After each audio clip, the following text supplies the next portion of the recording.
இதாக போடுவோம் பெரிய ஓட்டு விட்றாங்க நோண்டியாக இது என்ன நோண்டியார் இப்போ இப்படியே நோண்டி நோண்டி தான் அது பார்க்கலாம்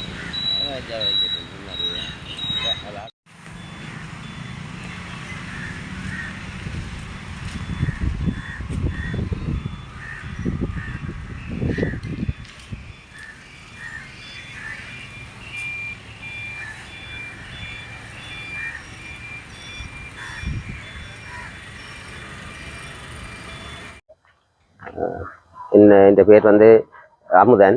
நான் கொக்குவில் சந்தையில் மாவீரத்தினம் செய்ததாக இன்று காலையில் போலீஸாரால் என்னை ஜாழ் போலீஸ் நிலையத்துக்கு வர வச்சு என்ன ஒரு 3/4 மணி நேரமாக அவர்கள் சில கேள்விகளை கேட்டார்கள். நாங்கள் இந்த என்னென்று செய்த நீங்கள் இதை ஒழுங்குபடுத்தினது உங்களுக்கு காசுகள் என்னென்று வந்தென்று சொல்லி கேட்டார்கள்.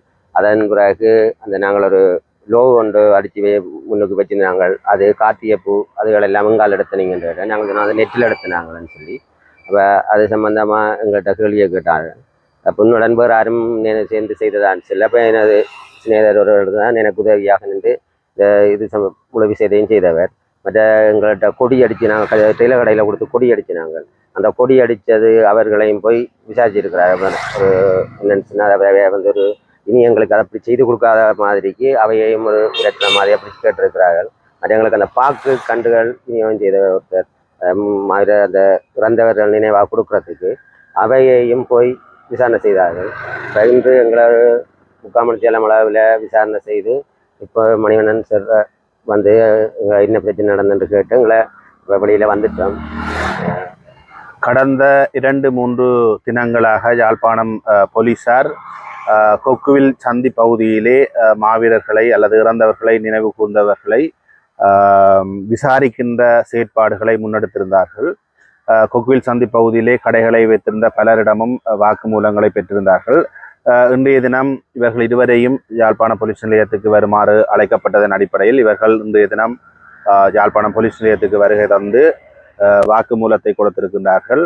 அவர்களுடைய வாக்குமூலங்கள் பெறப்பட்ட நிலையிலே அவர்கள் தற்சமயம் விடுவிக்கப்பட்டிருக்கின்றார்கள்.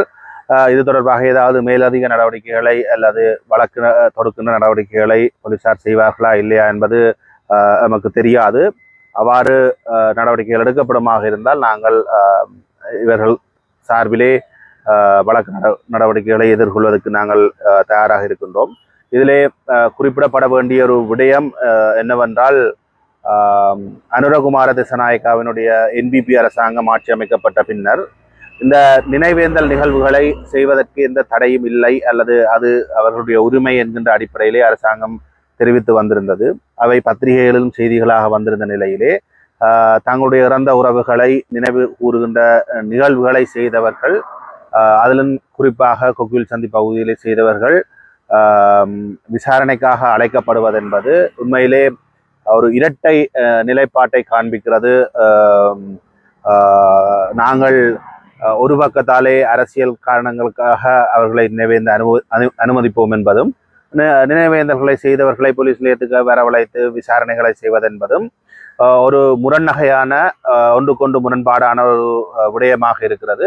நாங்கள் எங்களுடைய நினைவேந்தல்களை எங்களுடைய இறந்த உறவுகளை நினைவு கூறுகின்ற விடயத்திலே நாங்கள் சுதந்திரமாக எந்தவித இடையூறுமின்றி நாங்கள் நினைவேந்த அனுமதிக்கப்பட வேண்டும் என்பது எங்களுடைய நிலைப்பாடாக இருக்கிறது. ஆகவே இந்த ஆட்சி மாற்றம் என்பது நினைவேந்தல்கள் விடயத்திலே பெரிதாக ஒரு மாற்றத்தையும் கொண்டு வரவில்லை என்பதை இவ்வாறான நிகழ்வுகள் எங்களுக்கு சுட்டி காட்டுகின்றன.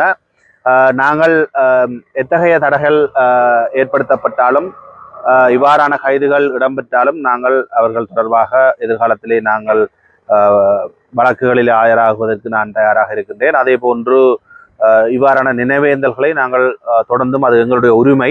பயங்கரவாத தடை சட்டத்தின் கீழே இறந்தவர்களை நினைவு கூறுவது அல்லது விடுதலை புலிகளை கூட நினைவு கூறுவது தடையாக சித்தரிக்கப்பட்டிருக்கவில்லை. 2011ஆம் ஆண்டு வெளியிடப்பட்ட வர்த்தமானியிலே சொல்லப்பட்டிருக்கிற விடயம் விடுதலை புலிகளுடைய சின்னங்கள் சீருடைகளை பயன்படுத்துவதுதான் தடை செய்யப்பட்ட விடயங்களாக குறிப்பிடப்பட்டிருக்கிறது. கடந்த முறை நல்லூர் பகுதியிலே தியாகதீபம் திலீபன் அவர்களுடைய நினைவேந்தல் நிகழ்வுகள் செய்யக்கூடாது என ஒரு வழக்கு யாழ்ப்பாண நீதிமன்றத்திலே முற்படுத்தப்பட்ட பொழுது அதிலே நானும் ஒரு கட்சிக்காரராக இருந்தேன்.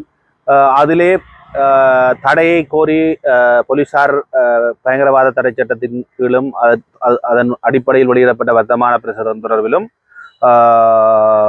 குறிப்பிட்டு இந்த தடையை விதிக்க வேண்டும் என்று கௌரவ நீதிவான் அவர்களிடம் விண்ணப்பித்த போது நினைவேந்துகின்ற விடயம் பயங்கரவாத தடுப்பு சட்டத்திலோ அல்லது வர்த்தமான பிரசுரத்திலோ தடை செய்யப்படவில்லை என்பதை கூறி அந்த தடை உத்தரவை வழங்க கௌரவ மன்று மறுத்திருந்தது. ஆகவே நினைவேந்தல் என்கின்ற விடயம் பயங்கரவாத செயற்பாடல்ல. ஈவன் ஜேவிபியினுடைய தலைவர்களை இறந்தவர்களை நினைவு கூர்ந்த நிகழ்வை கூட ஜேவிபியினர், அதாவது இன்றைய ஆட்சியாளர்கள் தென்னிலங்கையிலே நவம்பர் மாதத்திலே அவர்களும் செய்திருக்கிறார்கள். ஆகவே ஒரு காலத்திலே ஜேவிபியும் பயங்கரவாத அமைப்பாகத்தான் சித்தரிக்கப்பட்டிருந்தது, தடை செய்யப்பட்டிருந்தது. அவர்களுடைய தலைவர்கள் இங்கிருந்து தப்பி ஓடுகின்ற நிலைமை ஏற்பட்டிருந்தது. இன்று அவர்கள் சுதந்திரமாக நினைவேந்தல் நிகழ்வுகளை செய்கின்றார்கள் அவர்களுடைய இறந்த உறுப்பினர்களுக்கு.